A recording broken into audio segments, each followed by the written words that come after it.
Assalamualaikum warahmatullahi wabarakatuh. Hai teman-teman, ketemu lagi bersama saya Laila Tridiana dari kelas 1G dengan NIM 151422157. Nah, di video kali ini akan membahas mengenai hambatan-hambatan dalam pengelolaan kelas. Nah, hambatan-hambatan dalam pengelolaan kelas itu ada A. Pengenalan masalah anak. Berbagai bentuk perilaku anak akan ditemui oleh guru sekolah, seperti anak agresif, tidak bisa tenang dan suka bertengkar, pemalu dan lebih suka menyendiri, suka menangis dan suka memukul. Kemudian B. Jenis masalah anak dalam pengelolaan kelas. Masalah perorangan. Penggolongan masalah perorangan ini didasarkan atas anggapan dasar bahwa tingkah laku manusia itu mengarah pada pencapaian suatu tujuan. Setiap individu memiliki kebutuhan dasar untuk memiliki dan untuk merasa dirinya berguna. Ada 4 jenis penyimpangan tingkah laku, yaitu 1. Tingkah laku menarik perhatian orang lain, 2. Mencari kekuasaan, 3. Menuntut balas, dan 4. Memperlihatkan ketidakmampuan.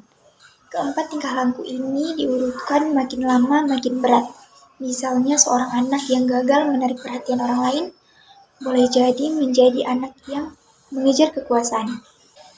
Seorang siswa yang gagal menemukan kedudukan dirinya secara wajar dalam suasana hubungan sosial yang saling menerima, biasanya atau secara aktif maupun pasif, bertingkah laku mencari perhatian orang lain. Tingkah laku destruktif pencari perhatian yang aktif dapat dijumpai pada anak-anak yang suka pamer, melawak atau memperolokkan, membuat onar, memperlihatkan kenakalan, terus-menerus bertanya, dan suka rewel.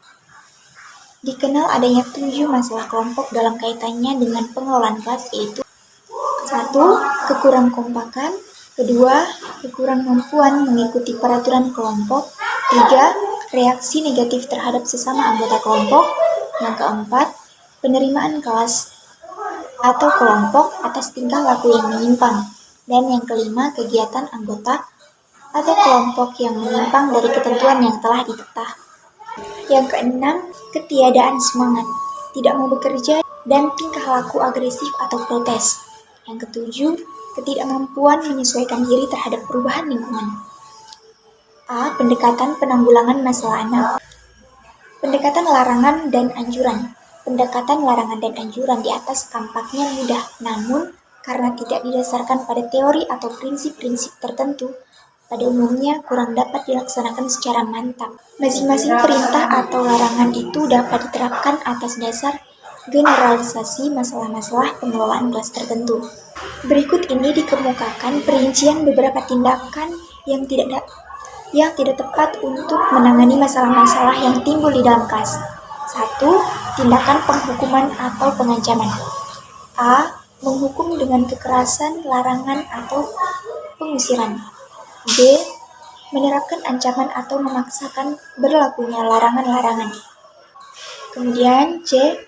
Mengasari dengan kata, mencemooh atau menertawakan. Dan kemudian D. Menghukum seorang di antaranya siswa sebagai contoh dari siswa-siswa lainnya. Nah, kita masuk pada poin B, yaitu masalah pengajaran dan masalah pengelolaan kelas. Permasalahan itu meliputi 2 jenis juga, yaitu yang menyangkut pengajaran dan yang menyangkut pengelolaan kelas. Guru-guru harus mampu membedakan kedua permasalahan itu dan menemukan pemecahannya secara tepat.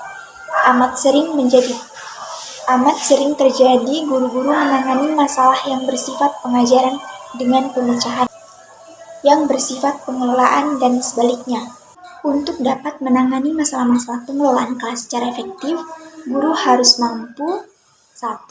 Mengenali secara tepat berbagai jenis masalah pengelolaan kelas, baik yang bersifat perorangan maupun kelompok.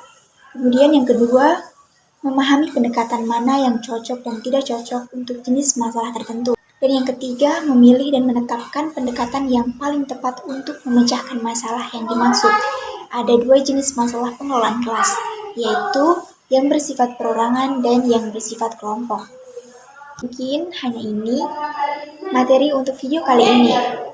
Jangan lupa untuk like, comment, and share.